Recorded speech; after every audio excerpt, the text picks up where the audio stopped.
오늘의 본문 말씀은 창세기 16장입니다.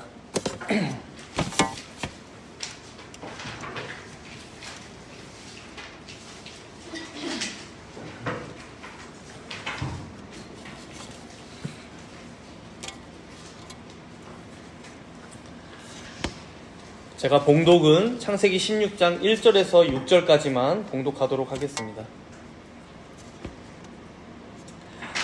아브람의 아내 사레는 출산하지 못하였고 그에게 한 여종이 있으니 애굽 사람이요 이름은 하갈이라. 사레가 아브람에게 이르되 여호와께서 내 출산을 허락하지 아니하셨으니 원하건대 내 여종에게 들어가라. 내가 혹 그로 말미암아 자녀를 얻을까 하노라. 하매 아브람이 사레의 말을 들으니라. 아브람의 아내 사레가 그 여종 애굽 사람 하갈을 데려다가 그 남편 아브람에게 첩으로 준 때는 아브람이 가나안 땅에 거주한 지 10년 후였더라. 아브람이 하갈과 동침하였더니 하갈이 임신하매 그가 자기의 임신함을 알고 그의 여주인을 멸시한지라. 사레가 아브람에게 이르되 내가 받는 모욕은 당신이 받아야 옳도다. 내가 나의 여종을 당신의 품에 두었거늘 그가 자기의 임신함을 알고 나를 멸시하니 당신과 나 사이에 여호와께서 판단하시기를 원하노라. 아브람이 사레에게 이르되 당신의 여종은 당신의 수중에 있으니 당신의 눈에 좋을 대로 그에게 행하라 하며 사레가 하갈을 학대하였더니 하갈이 사레 앞에서 도망하였더라.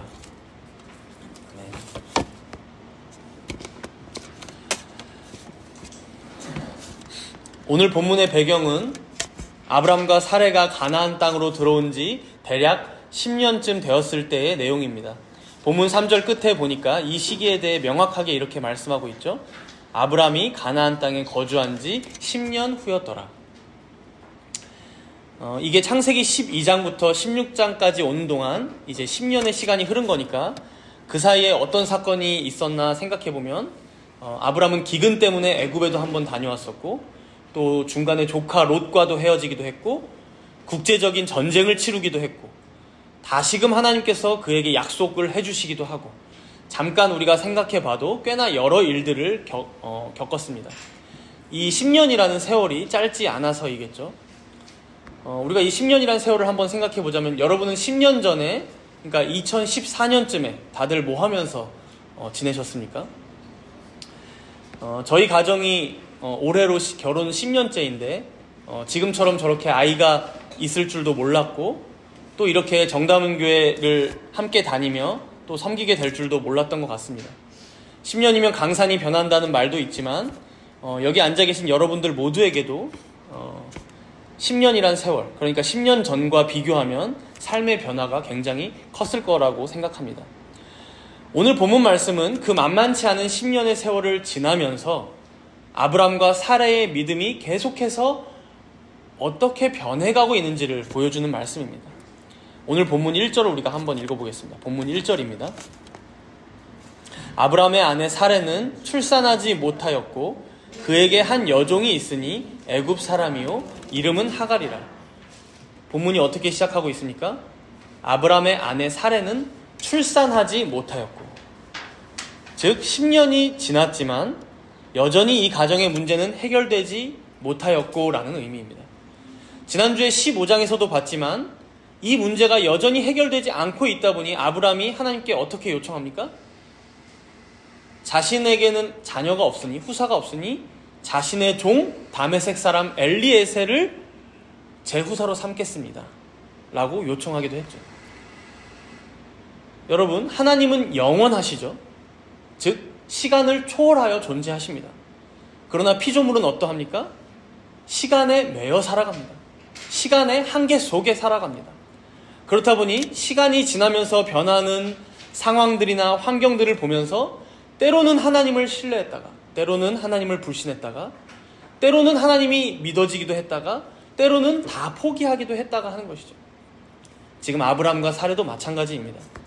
지난주엔 아브람이 자포자기하면서 자신의 종 엘리에셀을 상속자로 해달라고 말씀을 드렸다면 오늘 본문은 이제 그의 아내인 사레의 차례입니다. 방금 읽은 본문 1절에 보면 자신은 출산하지 못했지만 누가 있다라고 합니까? 한 여종이 있다라고 합니다. 누굽니까? 그 한 여종이 애굽 사람 하갈입니다. 그러면서 이렇게 말하죠. 2절인데요. 우리 2절을 함께 읽습니다. 사레가 아브람에게 이르되 여호와께서 내 출산을 허락하지 아니하셨으니 원하건대 내 여종에게 들어가라. 내가 혹 그로 말미암아 자녀를 얻을까 하노라 하매 아브람이 사레의 말을 들으니라. 여기서 우리가 사레의 심리를 좀 이해할 필요가 있습니다. 지금 사레는 하나님의 말씀을 믿고 있습니까? 안 믿고 있습니까? 안 믿고 있습니까? 하나님의 약속에서는 아브람의 몸에서 날짜를 통해 후사를 이어가시겠다라고 말씀하셨잖아요. 약속하셨잖아요. 그러니 사레가 지금 어떻게 하는 거예요? 나를 통해서는 지금 자녀를 주시지 않을 뿐더러 벌써 내 나이도 지금 75세가 넘어가고 있는데 이후에는 더 가능성이 없어지니까 어떻게 해봐야겠다? 내 여종을 통해서라도 아브람에게 자녀를 낳게 해보자 라고 지금 하고 있는 거예요. 쉽게 말해서 대리모를 두자라는 거죠. 즉 우리 가정에 아이가 없는데 여성인 나 때문에 지금 아이가 없는 거 아니야? 대리모로 내 여종 저 하갈을 둬서 저 하갈을 통해서라도 우리 가정의 후사를 보자. 왜요? 하나님께서 내 남편인 아브람의 몸을 통해서 상속자를 주기로 하셨으니 그 약속을 이루려면, 그 약속이 이루어지려면 이렇게라도 해야겠다는 것이죠. 당시 고대 근동사회에서는 이런 풍습이 또 일반적이기도 했답니다. 본 부인이 자녀를 낳지 못하면 첩을 통해서 아이를 보는 것이죠. 그리고 그 첩의 아이가 본 부인의 아이가 되는. 그래서 지금 사례도 뭐라고 합니까? 내가 혹 그녀로 말미암아, 그렇죠? 하갈로 말미암아 자녀를 얻을까 하노라. 하갈이 아이를 낳으면 아브람이 후사를 얻기도 한 것이지만 나도 아이를 얻는 거니까 이게 더 좋지 않을까 하고 아브람에게 권유하고 있는 것이죠. 즉 하나님께서 후사를 주시겠다라는 그 약속을 믿는 가운데 당시 세상에서 누구나 하던 그 방식과 풍습대로 이 일을 되게 하려고 했을 뿐입니다. 신앙의 열심은 그녀에게 있었습니다. 하나님의 약속을 믿고 그 약속을 자신이 이뤄드려 보자 하고 더 열심을 내어서 아이디어를 낸 거예요. 가만히 있지 않았습니다. 그런데 점점 어떻게 되어갑니까? 사실 하나님의 방식과는 멀어지고 있는 것입니다. 하나님의 말씀에서는 멀어지고 하나님과는 멀어지고 세상과는 가까워지고 있는 거예요. 여러분, 하나님께서 처음 결혼 제도를 제정하실 때 뭐라고 말씀하셨습니까? 우리가 잠깐 앞으로 가볼까요? 창세기 2장인데요. 창세기 2장 24절 말씀입니다. 여러분들 다 결혼하실 때는 한 번씩 들어보셨던 말씀이죠. 창세기 2장 24절 함께 읽습니다. 이러므로 남자가 부모를 떠나 그의 아내와 합하여 둘이 한 몸을 이룰지로다. 하나님 앞에서 서약함으로 결혼하여 한 몸이 되었다는 것은 자녀를 낳더라도 그 둘 사이에서 낳는 것이요, 설사 여러 이유들로 낳지 못하더라도 우리 둘 사이에 후사를 주지 않으셨구나 라고 믿고 살아가는 게 바로 한 몸 된 부부입니다. 물론 이후에 타락한 인류가 후손을 잇기 위해서 도입한 제도로 대리모 제도라는 게 있을지는 몰라도 여러분, 오히려 입양 제도가 성경적으로 볼 때 더 선하지 대리모 제도는 하나님께서 원하시는 방식은 결단코 아닙니다. 결국 오늘 본문의 사례의 이 말과 행동은 그 기원이 어떤 신앙의 열심에 있었을지는 몰라도 결국 하나님의 방식과는 멀어지고 있음을 우리는 명심해야 합니다. 이런 측면에서 우리가 믿음의 아주 중요한 몇 가지 내용들을 기억해야 하는데요. 세 가지를 기억하면 좋을 것 같아요. 믿음의 아주 중요한 세 가지입니다. 바로 기다림과 인내와 오래 참음입니다. 기다림과 인내와 오래 참음. 여러분, 우리가 하나님을 믿는다, 하나님을 신뢰한다, 하나님의 말씀을 믿고 살아간다 했을 때에 그 대부분의 시간은 기다림이고 인내이며 오래 참음의 시간입니다. 그래서 성경에서 항상 기다림, 인내, 오래 참음을 아주 고귀한 가치로 하나님께서 알려주시는 거예요. 아브라함을 가나안 땅으로 불러내신 것은 75살, 그렇죠? 75살이었는데 그에게 이삭이라는 아들이 주어질 때에 그는 100살이 됩니다. 즉 25년의 시간이 지난 뒤이죠. 노아에게도 홍수로 세상을 심판할 거야 말씀하시고는 실제 홍수가 오기까지는 거의 100년의 시간이 흐릅니다. 물론 우리들은 이런 아브람과 노아처럼 오래 살지 못하기도 하고 또 우리에게 무슨 후사의 약속이나 심판의 약속이 뭐 단적으로 하나님께서 주시는 건 아니기 때문에 여러분들에게 100년을 기다려야 합니다. 혹은 25년 동안 기다리십시오라고 말씀드리진 않겠습니다. 그러나 우리의 생에서도 우리가 하나님을 믿으며 살아간다는 것, 우리가 하나님의 말씀을 신뢰하며 살아가는 것의 이 성격은 사실 노아나 아브람이나 그다지 다르지 않습니다. 대부분의 시간들을 하나님께서 내 인생을 결국 책임지시겠지. 하나님께서 지금보다 더 좋은 것들을 나에게 예비해 두셨겠지. 아니, 하나님께서 오늘도 나에게 가장 좋은 것으로 지금 공급하고 계시지 라는 믿음으로 오늘이란 시간을 인내하며 또 오래 참으며 견디며 이렇게 하나님 앞에서 살아가는 신자의 삶은 그때나 지금이나 동일합니다. 그렇다고 이러한 시간 동안 아무것도 하지 않고 살아가는 것은 아닙니다. 이 가운데 크고 작은 업무들, 크고 작은 미션들이 우리에게 주어지기도 하죠. 아브람처럼 때로는 국제적인 전쟁과 같은 우리 인생의 위기가 다가올지도 모르고, 혹은 조카 롯과 헤어졌듯이 사람 간의 관계에서의 아픔이 다가올지도 모르고, 혹은 기근이 찾아왔듯이 우리 삶의 여러 장애물들이나 문제들을 맞닥뜨리게 될 것입니다. 그러나 그런 중에도 여전히 하나님께서는 날 향한 구원의 계획을 잊지 않고 계시지, 성취해 가고 계시지, 이 거대한 구원의 역사 가운데 나라는 한 사람을 인도하고 계시지, 그렇기에 우리의 가정과 우리의 교회와 우리의 생애를 주님께서 주목하고 계시며, 그렇기에 나는 오늘도 하나님의 말씀과 계명에 순종하는 삶을 살아야지 라는 인내와 기다림과 오래 참음, 이 견딤이 우리에게 있어야 한다는 것입니다. 우리가 요즘 교회사도 공부하고 있지만 마틴 루터 전에 종교개혁자 2명이 있었죠.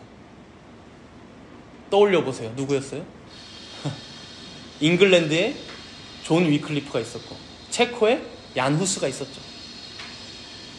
이들은 모두 영어로 성경을 번역한다던가 체코에서 종교개혁에 앞장서던 자들이었습니다. 그러나 안타깝게도 그들의 시대에는 아직 하나님께서 종교개혁의 때를 허락하지 않으셨었죠. 결국 얀 후스는 체코에서 화형당해 죽었고, 존 위클리프 또한 곱게 죽은 뒤였는데도 굳이 관을 꺼내서 화형을 당하는 일이 벌어졌습니다.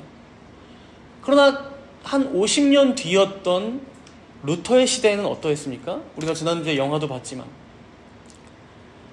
사실 영화에는 그게 잘 표현되지는 않았던 것 같은데, 오늘 또 우리가 공부하겠지만 존 위클리프나 얀 후스처럼 사실 대단한 생각을 가진 인물은 아니었습니다. 그저 교회가 면죄부를 너무나 남용하는 모습에 화가 나서 95개조 반박문을 자신의 교회당 게시판에 붙였는데, 그게 어떻게 됩니까? 삽시간에 유럽 전역에 퍼지고 본격적으로 그 일을 통해서 종교개혁의 불길이 타오르게 됩니다. 여러분, 우리는 하나님의 때를 알지 못합니다. 하나님의 일하심도 가늠하지 못합니다. 그렇게 어떻게 해야 합니까? 존 위클리프의 때이든 얀 후스의 때이든 루터나 칼뱅의 때이든 그저 하나님의 말씀에 우리의 양심을 묻고 그 말씀에 순종하며 살아가는 삶, 그렇게 진리 안에 자유한 자로서 하나님의 뜻을 좇아 살아가는 삶을 어느 시대이든 언제이든 어느 장소에서건 살아가야 한다라는 것입니다. 이것을 갈라디아서 4장 말씀에 보면 사도 바울이 여종 하갈을 통해서 난 자식은 육체를 따라 난 자식이라 라고 표현하고요. 자유하는 여자 사라를 통해서 난 자녀는 약속을 따라 난 자식이라고 비유를 들어서 설명합니다. 그러면 여기서 육체를 따라 났다라는 게 무슨 의미일까요? 육체를 따라 났다. 사레가 하나님의 때와 하나님의 일하심을 기다리지 못하고 자기의 방식대로, 자기의 생각대로 하나님의 약속을 이뤄보려고 했잖아요. 그것을 두고 바울 사도는 하나님의 구원은 그렇게 육체를 따라서, 즉 인간의 어떤 노력이나 열심으로 되는 게 아니야 라고 말씀하셨던 거예요. 유대인의 혈통에서 태어났다고 자격을 얻는 게 아니야. 할례 받았다고 구원받는 게 아니야. 율법을 남들보다 더 많이, 더 열심히 지켰다고 천국 가는 게 아니야. 그렇게 구원받으려고 하는 태도가 뭐예요? 자녀가 아니라 종이야 라고 얘기한 거예요. 종. 하나님 앞에서 잘 보여서 구원받으려고 하는 것. 종. 그게 종의 신앙이야. 반면에 자유하는 여자의 자녀, 즉 약속을 따라 난 자녀들은 어떻다는 거예요? 내가 내 자신의 모습을 봐도 가망이 없고 내 상황을 봐도 자녀를 낳을 가능성이 0%에 수렴하고 있어요. 그럼에도 하나님께서 약속하셨기 때문에, 하나님께서 말씀하셨기 때문에 그저 믿음으로 우리 구주 예수 그리스도를 영접하고 그저 은혜로 주어진 이 구원의 감격함으로 감사해하며 살아가는 것. 바로 이것이 자유하는 여자에게서 태어난 약속의 자녀들의 모습이야 라고 사도 바울은 알려준 겁니다. 그래서 이것을 요한복음 1장 13절에 보시면 먼저 12절에서 영접하는 자, 곧 그 이름을 믿는 자들에게는 하나님의 자녀가 되는 권세를 주셨으니 라고 하죠. 그런데 이게 어떻게 가능하냐? 이 영접, 이 믿음이 어떻게 가능하냐? 13절에 보니까 이는 혈통으로나 육정으로나 사람의 뜻으로 나지 아니하고 오직 하나님께로부터 난 자들이니라 라고 말씀해요. 혈통으로나 육정으로나 사람의 뜻으로 나지 아니하고 오직 하나님께로부터 난 자들이니라. 즉 어떤 우리의 자격이나 열심이나 노력으로 하나님의 구원과 하나님의 약속이 성취되는 게 아니라 오직 하나님의 뜻으로, 하나님의 일하심으로, 하나님의 그 구원 사역으로만 우리의 구원이, 우리의 생이 거기에 달려있지, 오늘 본문의 사례처럼 뭐 우리가 좀 이뤄드려 보겠다고 오히려 하나님 말씀을 어기고 그 반대되는 행동을 하고 그것은 옳지 않다라고 말씀하는 거예요. 이걸 우리로 적용하면 가끔 어떤 경우가 있을까요? 아주 단적인 예지만 단적인 예입니다. 하나님께 헌금을 많이 드려보겠다고, 좋은 신앙의 열심이죠. 하나님께 헌금을 많이 드려보겠다고, 돈을 많이 벌어야겠다라고 하고 어떻게 해요? 점점 하나님과 멀어져요. 돈을 버느라 예배를 못 드려요. 성도들과 교제를 못 해요. 말씀을 읽을 시간이 없어요. 그럼 이게 뭔가 지금 순서가 뒤바뀐 거죠. 그렇죠? 물론 다 그렇다는 게 아니라 이런 경우들이 종종 생긴다는 거예요.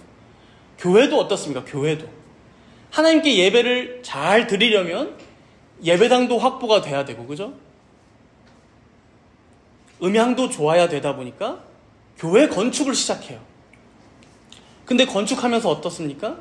돈이 많이 필요하다 보니까 건축 헌금 내야 합니다. 이렇게 동원하다 보면 이제 성도들 마음이 상할 때가 많아요. 혹은 건축업체 지정하다가 내가 아는 어떤 건축업체, 장로님이 아는 건축업체, 막 이런 거 이제 기준을 잘 세워서 해야 되는데 그러지 이제 못할 경우에 서로 그러다가 또 뭐 비리가 생긴다거나 상처를 받는다거나 혹은 구청에 이 교회 건물을 등록하다가 편법을 쓰게 된다거나, 그죠? 그런 경우가 실제로 있잖아요. 교회당 건축 자체가 무조건 잘못이라는 게 아닙니다. 근데 우리가 자주 잘못하는 게 뭐예요? 어떤 하나님의 뜻이라는, 이건 하나님 나라를 위한 일이야 라는 어떤 거창한 수식어를 갖다 붙여놓고서 실상은 각자 개인의 욕망을 이루고 채우려 할 때가 많다는 거예요. 그리고 이렇게 죄를 짓게 되는 때가 얼마나 많냐라는 것이죠. 오늘 사례처럼요. 하나님의 약속을 내가 이뤄드리겠습니다 라고 하면서 정작 7계명을 어기고 있죠. 간음하지 말라. 정작 하나님의 때를 믿음으로 기다리고 있지 못하죠. 결국 이 일의 결과가 어떻게 되겠습니까? 본문 4절에 나옵니다. 본문 4절 함께 읽겠습니다. 아브람이 하갈과 동침하였더니 하갈이 임신하매 그가 자기의 임신함을 알고 그의 여주인을 멸시한지라. 결국 하갈이 그의 여주인 사레를 멸시하는 일까지 벌어져요. 물론 사레가 처음에 이 일을 생각했을 때 이런 결과를 아예 예상하지 못하진 않았을 것 같아요. 주위에 소문도 들어봤을 거 아니에요. 야, 그렇게 되는 경우에 여종들이 그렇게 여주인을 무시한다더라. 이런 부작용들 생각해 봤을 거예요. 그럼에도 사레의 마음은 어땠을까요? 그래도 하나님의 일이 더 중요하지. 더 밀어붙여보자. 그죠? 그러나 이 일이 생각보다 더 사레에게 힘들게 다가왔던 것 같아요. 결국 버텨내질 못합니다. 하갈의 멸시가 얼마나 심했는지는 모르지만 참을 수가 없게 된 거예요. 그래서 5절에 사레가 아브람에게 이르되 내가 받는 모욕은 당신이 받아야 옳도다 라고 하면서 이제 남편을 몰아세우죠. 근데 솔직히 말하면 아브람도 그냥 사레의 말에 따른 게 문제이긴 해도 이 문제의 전적인 책임은 누구에게 있어요? 사레에게 있어요. 여러분, 우리는 미래의 일들을 다 알지 못합니다. 경우의 수를 계산해서 최악의 경우가 이렇게 되겠지라고 우리가 예상한다 해도 결국 다 알지 못해요. 살아가다 보면 너무나 변수가 많고 또 생각한 대로 흘러가지 않을 때도 얼마나 많은지 우리를 당황하게 하는 일들이 참 많습니다. 그렇기에 우리는 더욱 하나님의 말씀대로 행하기를 힘써야 합니다. 나중에 가서 이 일이 이렇게 될 줄은 몰랐다고 해도 그때는 이미 소용이 없거든요. 지금 사례처럼. 어떤 부작용들이 우리를 더 아프게 할지, 고통스럽게 할지, 어느 자리까지 몰아세울지 우리는 사실 가늠하지 못합니다. 결국 아브람과 사레는 이렇게 하죠. 우리 6절을 함께 읽어볼까요? 6절. 아브람이 사레에게 이르되 당신의 여종은 당신의 수중에 있으니 당신의 눈에 좋을 대로 그에게 행하라. 사레가 하갈을 학대하였더니 하갈이 사레 앞에서 도망하였더라. 지금 아브람과 사레의 행동을 보십시오. 둘 다 얼마나 무책임합니까? 아브람이 뭐라고 해요? 당신 눈에 좋을 대로 해라. 이건 물론 자신의 본처인 사레를 너무나 사랑하는 마음에서 이렇게 말했겠지라고 우리가 그나마 이해해보려면 할 수 있겠지만 그럼에도 이 가정의 가장으로서 굉장히 무책임한 말이죠. 본인도 결국 사레의 의견을 받아들여서 하갈을 첩으로 받아들였고 그 하갈에게서 장차 태어날 자녀가 자신의 자녀라면 이렇게 대처해서는 안 되는 것이죠. 지금 사레 또한 어떠합니까? 처음 하갈을 드리자고 한 건 자신이었잖아요.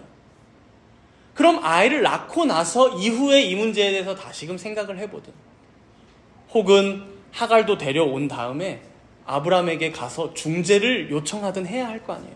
근데 어떻게 했대요? 사레가 하갈을 학대하기 시작해요. 이제 여기서 학대하다라는 이 말은 아주 심한 괴롭힘을 의미합니다. 그래서 나중에 출애굽기 1장 말씀에 보면 애굽 사람들이 히브리 사람들을 노예로 부리면서 갖은 고역을 시켰을 때의 단어가 이 단어, 학대하다라는 단어예요.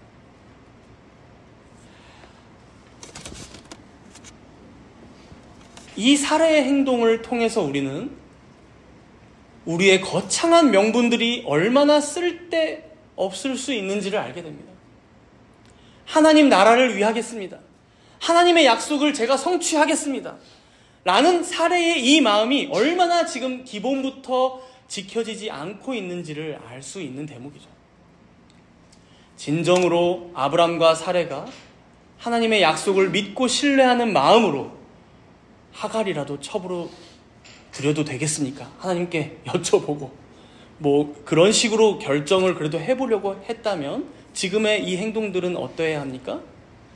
마땅히 아브람은 사레와 하갈을 불러서 중재해야 했고 사례 또한 조금 힘들지만 이 시기를 잘 견디면서 지나갔어야 옳았습니다.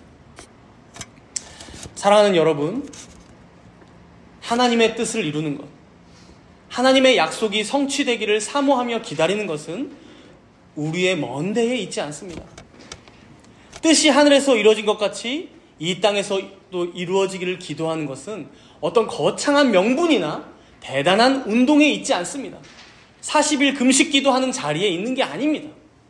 오히려 오늘 우리에게 당면한 여러 일들과 문제들 앞에서 하나님의 계명을 조차 행하는 그 순종이 진짜 우리의 기도입니다. 아무리 세상의 방법과 문화가 너희 앞에 있는 문제를 당장에 해결할 수 있는 길이 여기 있어라고 제시한다 해도 그것이 하나님의 말씀에 맞지 않는 길이라면 가지 않고 따르지 않는 것, 바로 이것이 우리의 진짜 믿음이며 순종이며 기도임을 잊지 말아야 한다는 것입니다. 바로 이러한 삶이 믿음으로 살아가는 기다림과 인내와 오래 참음의 신자된 삶임을 여러분들 꼭 기억하시기 바랍니다. 이제 이어지는 7절부터 14절의 말씀은 집에서 결국 쫓겨나게 된 하갈의 이야기입니다. 이 하갈을 통해서 하나님께서 우리에게 주시는 메시지를 잘 파악해야 할 것 같아요. 먼저 하갈이 집을 나와서 지금 어디로 가고 있는지를 잠시 보시면요. 제일 끝에 14절을 보시면 가데스와 베렛 사이까지 갔다라고 말씀해요. 그렇죠? 여기는 원래 아브라함이 거주했던 헤브론으로 보자면 남쪽으로 굉장히 많이 내려간 지역이에요. 여자 혼자 그 당시에 이만큼 내려갈 수 있었을까 싶은 거리입니다. 거의 애굽까지 가는 길의 중간 정도? 아무래도 하갈이 애굽 사람이었다 보니까 자신의 고향 땅으로 이제 돌아가는 길밖에 없다라고 생각하고 남쪽으로 갔던 것 같아요. 근데 여기서 하갈의 스토리가 이어지고 있는 것 자체가 참 흥미로워요. 사실 하갈은 그냥 아브람과 사레 집안의 여종일 뿐이고 그냥 여느 사람들과 똑같이 그 이름조차 거론 안 되고 지나갈 수 있는 인물이잖아요. 근데 이름뿐만 아니라 이제 본문 7절을 보면 이렇게 말씀합니다. 우리 7절을 함께 읽겠습니다. 여호와의 사자가 광야의 샘물 곁 곧 술길 샘 곁에서 그를 만나. 무려 누가 찾아왔습니까? 그녀에게? 여호와의 사자. 여기서 여호와의 사자가 뭐 사람의 몸을 입고 나타난 천사이다, 혹은 제2위격이신 성자 예수님이다, 현현하신 하나님이시다, 뭐 이런 해석은 분분하지만 어쨌든 하갈이 보기에도 분명히 하나님의 영광이 가득한 여호와의 사자가 자기 눈앞에 나타난 거예요. 의아하지 않습니까? 지금까지도 하나님께서 아브라함에게 말씀하시거나 뭐 이런 일은 있었어도 사실 아브라함의 아내 사레에게조차 나타난 적이 없으셨어요. 근데 사레의 여종 하갈 앞에 나타나셔서 지금 그녀의 안부를 묻고 어디 가냐라고 물어보죠. 9절에 보면 다시 그녀에게 여주인에게로 돌아가서 그 수하에 복종하라라고 언질도 해줍니다. 그러면서 10절과 11절에 이런 약속까지 하고 있는 거예요. 우리 10절과 11절 두 절을 함께 읽습니다. 여호와의 사자가 또 그에게 이르되 내가 내 씨를 크게 번성하여 그 수가 많아 셀 수 없게 하리라. 여호와의 사자가 또 그에게 이르되 내가 임신하였은즉 아들을 낳으리니 그 이름을 이스마엘이라 하라. 이는 여호와께서 내 고통을 들으셨음이니라. 여기 10절에 나오는 약속은 어디서 많이 들어본 약속이죠. 지난주 15장 5절 말씀에서도 나왔지만 무뼈를 셀 수 있나 봐라. 네 자손이 이와 같을 거야. 하나님께서 자주 아브라함에게 하셨던 약속과 비슷하죠. 내 씨가 크게 번성하여 그 수가 많아 셀 수 없게 하리라. 지금 사레의 여종 하갈이 이런 약속을 받는 의미가 무엇일까요? 우리가 알지만 하갈이 장차 낳게 될 이스마엘은 하나님께서 약속하신 자녀가 아닙니다. 아니에요, 정확하게. 그를 통해서 하나님의 구원 역사가 이어지지는 않을 거예요. 그러나 그럼에도 불구하고 하나님께서는 아브라함에게 약속하셨던 그 약속과 복의 일부가 심지어 아브라함의 집에 살고 있던 여종에게조차 임하게 하셨음을 우리에게 보여줍니다. 아브라함의 서자인 이스마엘 또한 한 민족의 아버지가 될 거야. 큰 민족을 이루는 지도자가 될 거야 라고 약속하신 거예요. 그리고 이 약속은 실제로 이루어졌죠. 현재 이슬람 국가들이 자신의 조상을 누구라고 얘기합니까? 끝까지 올라가면 아브라함이지만 이스마엘의 후손이라고 얘기하잖아요. 자신들을. 많은 아랍인들이 자신들을 이스마엘의 후손이라고 얘기합니다.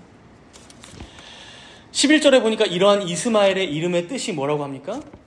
이는 여호와께서 내 고통을 들으셨음이니라. 이게 지금 하나님께서 지어주고 계신 이름이에요. 하갈이 하나님의 약속과 복이 아들에게 임하는 걸 들으면서 또 이런 이스마엘이라는 이름을 지어주신 걸 들으면서 무엇을 생각했을까요? 12절에도 보시면 이 이스마엘은 분명히 아브라함이 받은 그 약속을 이어가는 사람은 아니지만 그럼에도 하나님께서 주시는 복이 너무나도 커요. 자신의 인생을 생각해 봤을 때 어떻습니까? 하갈이 애굽에서도 종이었고 갑자기 이름 모를 주인에게 보내졌다가 그 주인을 따라 가나안까지 오게 되었고 어느 날 내가 섬기고 있는 그 여주인이 남편의 첩이 되어야 한다고 해서 순종했을 뿐이고 물론 이후에 사례를 멸시하는 교만한 죄를 범했지만 결국 그 사례에게 학대당해서 지금 도망쳐 나올 수밖에 없는 방황하는 처지, 어디로 갈지 모르겠는 광야에서 결국 죽음을 맞이하겠구나라고 하면서 절망 가운데 있었던 전혀 소망 없는 자일 뿐이잖아요. 근데 그런 자신을 무려 하나님께서 찾아오셔서 너의 뱃속에 있는 그 아기에게 내가 복을 주마, 큰 민족을 이루게 하겠다라고 약속하시고 또 그 아이의 이름을 지어주셨는데 이스마엘, 여호와께서 너의 고통을 듣고 있어. 이 이름으로 지어주셨을 때 하갈의 마음이 어땠겠냐라는 것이죠. 사랑하는 여러분, 하나님께서는 우리가 상상하기조차 힘들 정도로 인자가 풍성하시며 긍휼이 많으시고 사랑이 넘치시는 분이심을 오늘 본문은 보여줍니다. 문제는 이런 하나님 아버지이신데 지금 아브람과 사례는 어떠합니까? 10년이 흘렀는데 문제가 해결되지 않자 마음이 조급해진 것이죠. 어떤 방법을 동원해서라도 뭐라도 해야겠다는 지나친 열정이 생겨버린 것이죠. 그러나 오늘 본문에 하갈을 통해서 하나님께서 보여주신 것이 무엇입니까? 아브람과 사례는 그토록 마음이 졸였을지 모르지만 하나님께서는 심지어 그 집안의 여종이었던 하갈의 고통까지도 돌아보시는 분이시다. 그 여종인 하갈의 신음소리까지도 듣고 계신 분이시다라고 알려주시는 거예요. 그래서 하갈은 이제 그 하나님을 어떻게 부릅니까? 13절입니다. 우리 13절 말씀을 함께 읽겠습니다. 하갈이 자기에게 이르신 여호와의 이름을 나를 살피시는 하나님이라 하였으니 이는 내가 어떻게 여기서 나를 살피시는 하나님을 배웠는고 함이라. 여호와의 이름을 뭐라고 지어드려요?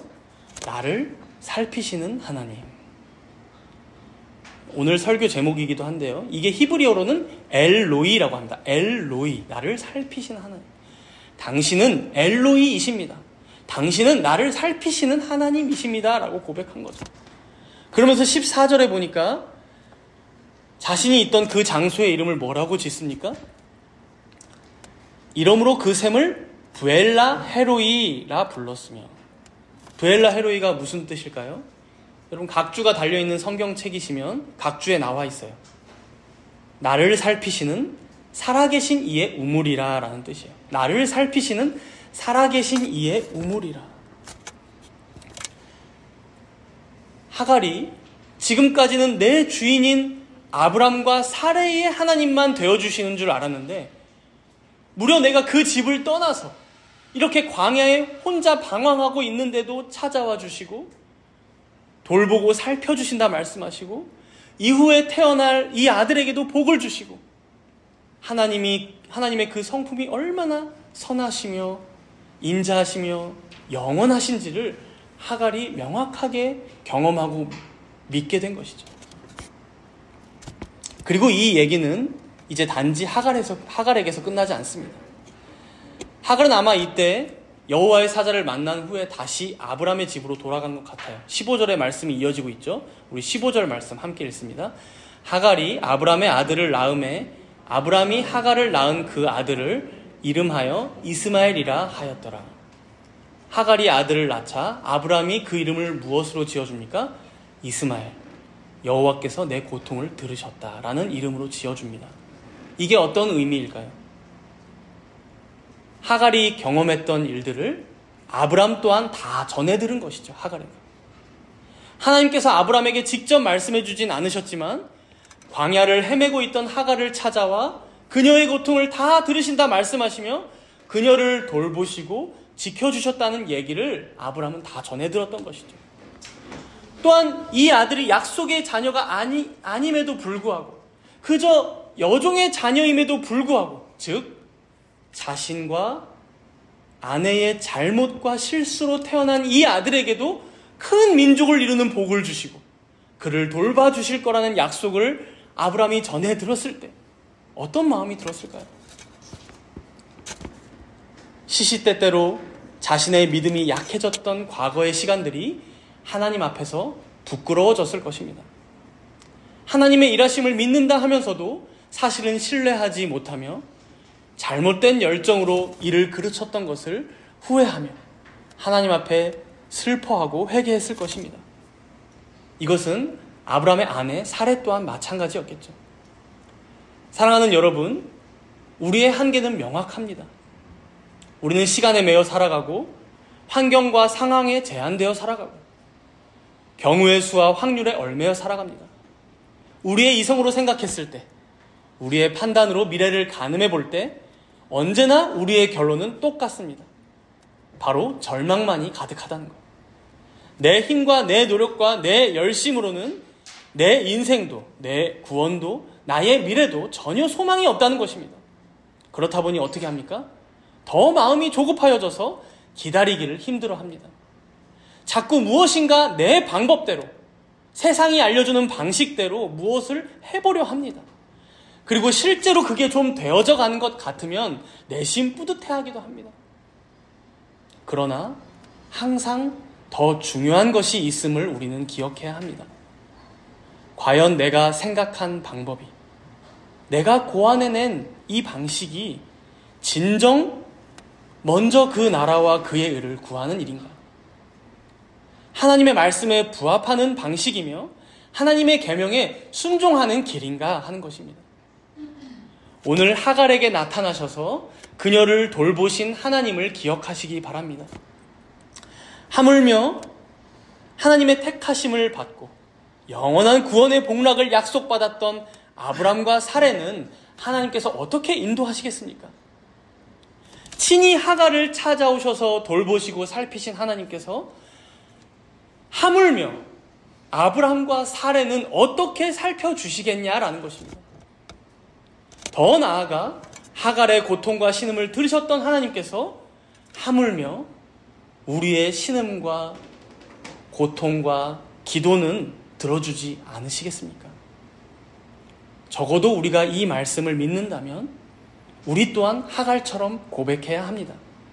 당신은 엘로이의 하나님이십니다. 당신은 지금도 나를 살펴주시는 하나님이십니다. 그렇기에 내가 살아가는 이 현장이 부엘라 헤로이입니다. 나를 살피시는 살아계신 하나님의 교회이며 하나님의 가정입니다. 내가 바로 살아계신 하나님의 자녀입니다. 오늘 이 말씀을 통해서 우리에게 이 고백이 남기를 소원합니다. 다가오는 한 주간도 이 고백 가운데 여러분의 모든 시간들이 아름다운 기다림의 시간이 되시길, 또한 인내와 오래 참음의 영광스러운 하루하루의 과정들이 되시기를 진심으로 축복합니다. 함께 기도하겠습니다.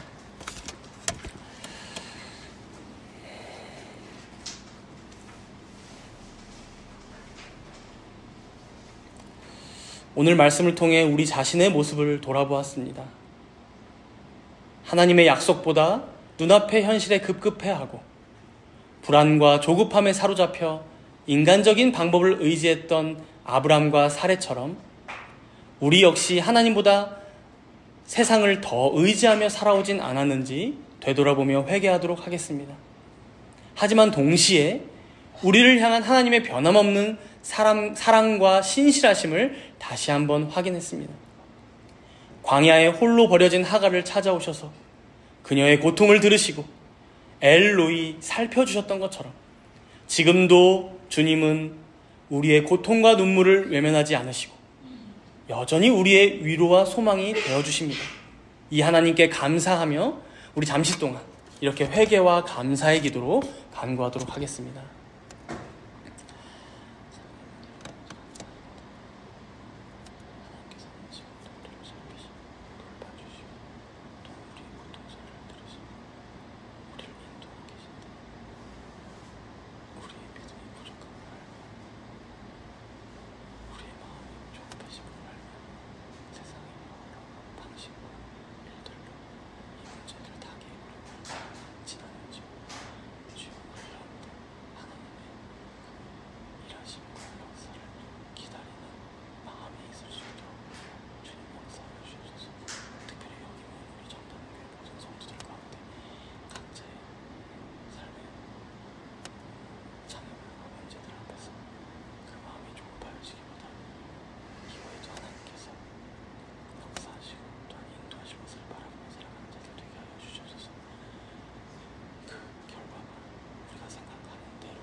사랑과 은혜가 풍성하신 하나님 아버지, 오늘 우리에게 허락하신 말씀을 통해 우리의 부족함과 연약함을 다시 한번 깨닫게 하시니 감사를 드립니다. 아브람과 사례처럼 눈앞의 현실에 흔들리며 하나님의 약속을 온전히 신뢰하지 못했던 저희의 죄를 용서하여 주시옵소서. 하갈의 고통 가운데에도 찾아오셔서 엘로이, 친히 그를 살피시고 돌보셨던 것처럼 우리의 삶의 광야에서도 여전히 우리를 떠나지 않으시고 늘 함께 해주시는 주님의 은혜에 감사를 드립니다. 우리가 이러한 주님의 말씀과 약속을 붙잡고 세상의 유혹과 시험 가운데에서도 끝까지 기다리고 참고 인내함으로 주님을 신뢰하며 살아가는 자들이 되게 하여 주시옵소서. 주님의 사랑을 더욱 깊이 경험함으로 그 사랑에 온전히 우리의 마음을 내어드리며 그 앞에 순복함으로 살아가는 우리들 모두가 되게 하여 주시옵소서. 이 모든 말씀 감사드리오며 우리 구주 예수 그리스도의 이름으로 기도드리옵나이다. 아멘.